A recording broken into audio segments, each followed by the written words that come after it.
Huntington's Disease Society of America. There are around 30,000 people with Huntington's disease and 200,000 at risk. The name Huntington's disease stems from in 1872, George Huntington was the first one to give a vivid examination of the disease, so that's where it stems from. The disease was first named Huntington's chorea because of the dance-like movements that the patients had. This is relevant because you may know somebody that that develops Huntington's disease or that may be at risk of developing this disease. I'm credible because I did a lot of research on this subject and I personally know someone with this disease.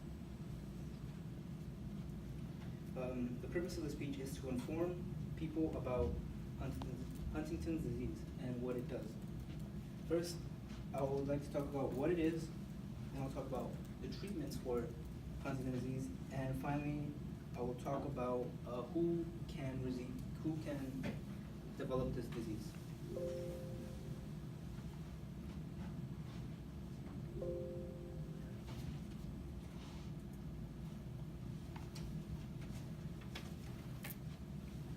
With that being said, I would like to answer what is Huntington's disease. It is a neurodegenerative disease that affects it affects mainly the neurons of the brain. It is caused by a mutant Huntington gene, or HTT for short, which causes neurons to die.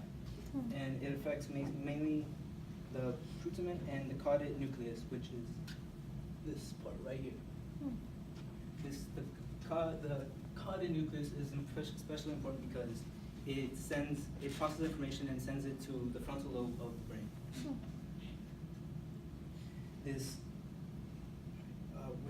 After discussing,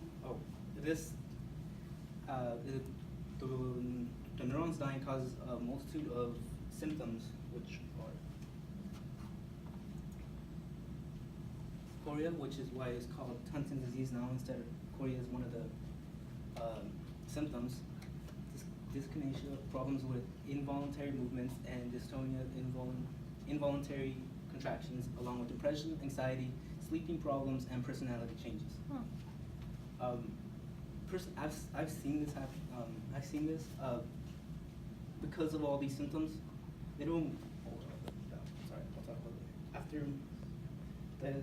After discussing what it is, next I would like to point out the treatments for this disease. To be straight up, there is no cure for this disease. There's no cure, and the best they can do is give you medication or go to a professional to help you with these symptoms. Usually, once you are diagnosed with the disease, you live around 10 to 25 years, and your symptoms procedurally get worse. Eventually, you can't work, and you eventually need somebody to start taking care of you. After talking about the treatments, next I would like to discuss who can get this disease. This is an inherited disease that you can get from a parent. So every child, this disease is not discriminated against gender. Every child has a 50% chance of getting this disease if one of your parents has it. If both of your parents have it, then you have pretty much a 100% chance of gaining Huntington's disease.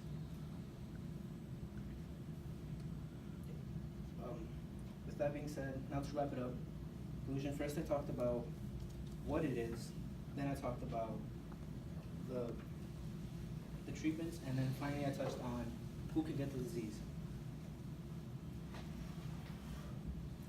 The purpose of the speech was to kind of inform people, and if you know somebody with this disease, make sure to treat them right because depression is a major issue and it's one of the major killers for a person with the disease. They usually commit suicide. And to leave you guys off, you should enjoy life because there are many things like this that can end it shortly.